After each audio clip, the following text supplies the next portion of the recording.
mensuel Ma Juste Place. Avec Ma Juste Place, j'aide les Wonder Woman épuisées à se reconnecter à elles-mêmes pour vivre une vie équilibrée qui correspond à ce qu'elles aimeraient. Aujourd'hui, je viens de raccrocher avec une femme que j'accompagne. Cette cliente me dit « Je voudrais bien lire des livres, j'ai pris une seule résolution au mois de janvier, c'est celle de lire des livres, mais je n'ai pas le temps. » Alors quand on dit « je n'ai pas le temps », je remplace toujours par « ce n'est pas ma priorité ». Et ça donne « je voudrais lire, mais ce n'est pas ma priorité », alors que j'ai choisi ça comme résolution en janvier dernier. Là, on est forcé de se rendre compte qu'il y a un problème d'état d'esprit. Qu'est-ce qui fait que je ne lis pas ce livre ou ces livres dont pourtant j'ai très envie de faire mon loisir? Probablement que c'est parce que je me laisse embarquer par la priorité des autres. Et aussi, c'est peut-être parce que, c'était le cas pour cette femme-là en tout cas, je me mets trop de pression. Si je me dis, alors, ce livre-là, je veux le lire, je vais lire pendant 2 heures, je le fais jamais. Si je me dis, ça fait longtemps que j'ai pas eu de nouvelles de telle copine, comme me dit une autre femme que j'accompagne, mais comme j'attends d'avoir 1h30 devant moi pour l'appeler, parce qu'on a tant de choses à se raconter, je ne le fais jamais, et du coup elle m'en veut, et ça pourrit mes relations, etc. Et c'est comme ça pour tout. Cette tendance à se mettre trop de pression, ou à vouloir trop bien faire les choses, ça pousse à quoi? Ça pousse à ne pas les faire du tout. Si vous faites partie de ces femmes qui me disent « je procrastine, comment faire pour arrêter de procrastiner ?» je vous propose d'aller voir du côté de la pression que vous vous mettez. Vous n'avez pas besoin de lire ce bouquin entièrement dans les 2 semaines qui viennent. Qui vous demande ça? Personne. En revanche, si vous fractionnez, si vous fragmentez et que vous vous dites « cette semaine, je vais chaque jour caler 10 minutes, mais je choisis.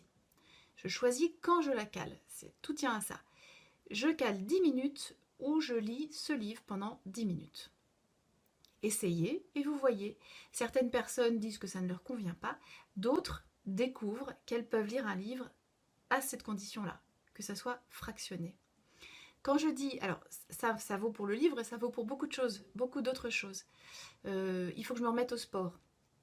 Ah oui, il faut que je me remette au sport, mais il faudrait que je fasse du pilates, et puis que j'aille nager, et puis ci, et puis là. Du coup, ça paraît trop difficile, j'ai pas les adresses qu'il faut, j'ai pas le temps qu'il faut, je ne le fais pas. Ma question c'est, plutôt que de vous mettre une grande pression comme ça, pourquoi pas commencer par vous dire, tiens, je remplace un des trajets que je fais en métro la journée d'habitude par un trajet à pied. Donc, toujours encore une fois, expérimentation. Pendant 1 semaine, je vais aller au boulot à pied. Pendant 20 minutes, ou si c'est trop loin, vraiment très loin, je descends 2 stations de métro avant la station de métro habituelle et je marche.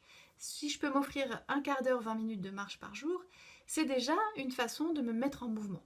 C'est pas exactement du sport, mais c'est une façon de bouger mon corps et donc d'entretenir ma santé, ma tonicité, la respiration et un tas de choses, un tas d'autres choses. La pensée chemine différemment quand on marche, etc. D'où l'intérêt de faire les choses à petits pas. C'est un sujet qui revient extrêmement souvent lors des accompagnements que je propose et je vous en parle aujourd'hui pour cette raison. Si vous avez des projets, si vous avez des envies, pensez petits pas. Fragmentez, pas trop de pression.